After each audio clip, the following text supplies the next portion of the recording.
गुलाब जामुन और वो भी सस्ते और बजट में रहते हुए बनाने का तरीका बहुत ही आसान।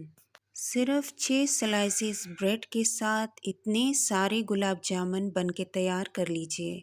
तो आज चलिए शुरू करते हैं। बहुत ही आसान तरीका आपको बताऊंगी। बिस्मिल्लाहिर्रहमानिर्रहीम। यहाँ पे मैं ब्रेड के 6 स्लाइसेस लूँगी और इसके किनारे हम अच्छे से काट लेंगे। किनारे हम इसलिए नहीं डालेंगे कि उनका कलर फिर दरमियान में जब हम गुलाब जामुन बनाते हैं तो दरमियान में अच्छे से वाइट कलर नहीं आएगा। कुछ टिप्स एंड ट्रिक्स ऐसी होती हैं जो आप फॉलो करेंगे तो आपके गुलाब जामुन बहुत ही खस्ता और मज़ेदार बनेंगे। जितना हम गुलाब जामुन को बनाने में डरते हैं उतने ही ये आसानी से बन जाते हैं। बस कुछ स्टेप्स ऐसे हैं जो आपको फॉलो करने की ज़रूरत है और जैसे जैसे मैं आपको बताती जाती हूँ सेम उसी तरह से आपने बनाने हैं।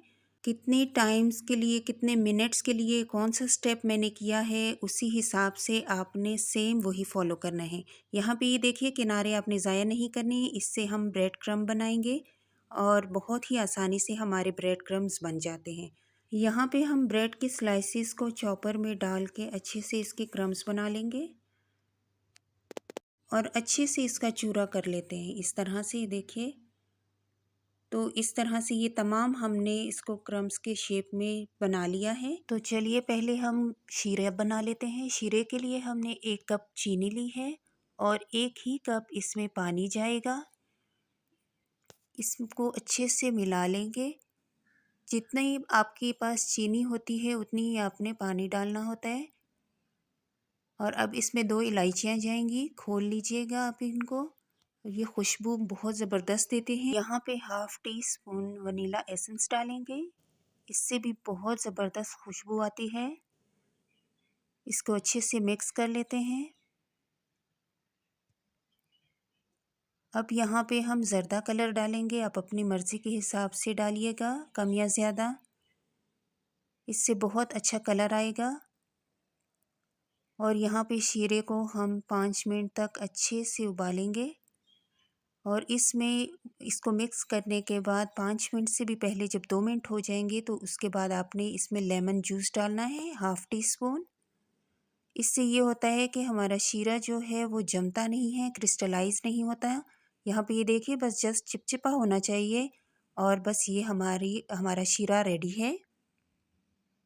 यहाँ पे हम प्यारा सा बॉल लेंगे और उसमें ये क्रम्स डाल देंगे। इनमें बहुत ही कम तादाद में चीज़ें जाएंगी। मिल्क पाउडर 1 टेबलस्पून, अगर आपके पास नहीं है तो आप मत डालिएगा। बेकिंग सोडा बिल्कुल चुटकी के बराबर बेकिंग सोडा आपने ज़्यादा नहीं डालना है। यहाँ पे मैं दूध ले रही हूँ और दूध आप कोई सा भी ले सकते हैं। मैं यहाँ पैकेट का दूध इस्तेमाल कर रही हूँ। तो इसको डालते हुए हमने अच्छे से गूंद लेना है और हाफ़ कप में हमारा अच्छे से ये गूंद के रेडी हो जाता है। यहाँ पे हाफ़ टी स्पून मैं इसमें घी शामिल करूँगी।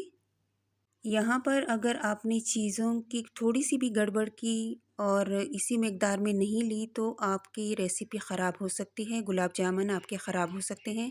अब इसको अच्छे से उंगलियों के पोरों से हमने इसको गूंद लेना है और इसको थोड़ी देर हम रख लेंगे। अब यहाँ पे ऑयल हमने लगा लेना है दोनों हाथों पे ताकि बॉल्स बनाते हुए ये हमारे हाथों को ना चिपके।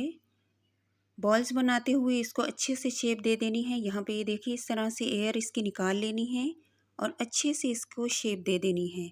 यहाँ पे कोशिश करनी है कि हम जो बॉल्स बना रहे हैं वो बहुत बड़े साइज़ में ना हो, क्योंकि ये बनाते हुए हमारे फिर दरमियान से कच्चे रह जाएंगे। बस छोटे छोटे से हमने बनाने हैं। ये देखिए इसकी मदद से मैं आपको बता देती हूँ ताकि तमाम जो बॉल्स हैं हमारे एक ही शेप में बने। इस तरह से हमने तमाम बॉल्स बना लेने हैं।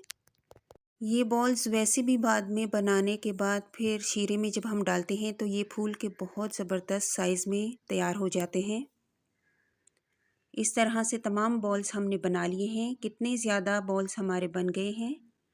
अब यहाँ पे ऑयल हमने रख दिया है और ऑयल का मैं आपको चेक करा रही हूँ कि बिल्कुल नीम गरम है, नीम गरम से भी थोड़ा कम है। और इसमें 1 बाय 1 हम तमाम बॉल्स डालते जाएंगे